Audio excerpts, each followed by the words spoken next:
Kamu tahu nggak kalau sekarang semakin banyak negara di dunia membatasi untuk penerimaan pengungsi? Di Indonesia sendiri, pencari suaka dan pengungsi yang menunggu banyak yang tidak punya tempat bernaung dan akhirnya mereka jadi depresi. Akibat depresi yang berkepanjangan, nggak sedikit dari mereka yang mengakhiri hidupnya dengan bunuh diri. Nggak punya pekerjaan ngebuat para pengungsi yang menunggu penempatan di negara ketiga membuat mereka menderita. Keadaan kayak gini nih yang perlahan-lahan bakal menghancurkan jiwa mereka, karena mereka tidak memiliki banyak hal yang bisa mereka lakukan kecuali menunggu. Mereka diasingkan dalam arti mereka tidak dapat ikutan dalam kehidupan publik Indonesia secara penuh sebagai seorang manusia. Mereka juga nggak bisa kerja dan suara mereka hampir tidak terdengar.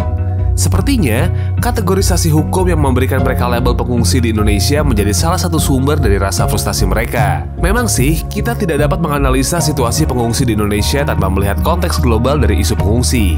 Meski demikian, kita bisa melihat pada masalah yang terjadi di Indonesia. Di satu sisi, pengungsi di Indonesia semakin sulit mendapatkan penempatan di Indonesia karena kesempatan yang ada semakin sempit. Tapi di sisi lain, aturan yang ada di Indonesia belum mengakomodasi kehadiran pengungsi di Indonesia yang sedang dalam periode menunggu. Jadi bisa dibilang dalam keadaan ini, meskipun para pengungsi secara fisik ada dalam wilayah Indonesia, mereka tidak ada di ruang politik dan hukum Indonesia. Beberapa peneliti yang mempelajari mengenai isu pengungsi di Indonesia menyoroti perpres terkait pengungsi tidak betul-betul membahas mengenai perlindungan pengungsi di Indonesia. Buat mereka nih, aturan itu cuma berisi aturan prosedural mengenai cara penanganan pengungsi dari luar negeri. Peraturan presiden mengenai pengungsi tidak membahas mengenai apa yang boleh atau tidak boleh dilakukan oleh pengungsi selama waktu mereka menunggu. Pada 2016 lalu, Kementerian Hukum dan Hak Asasi Manusia mengeluarkan sebuah peraturan yang membentuk satuan tugas yang disebut Timpora untuk memantau warga negara asing di Indonesia. Karena pengungsi dimasukkan ke dalam kategori orang asing menurut hukum Indonesia, satuan tugas ini juga seharusnya mengurusi permasalahan pengungsi juga. Sejauh ini, Timpora hanya mengurusi warga negara asing yang melanggar aturan visa.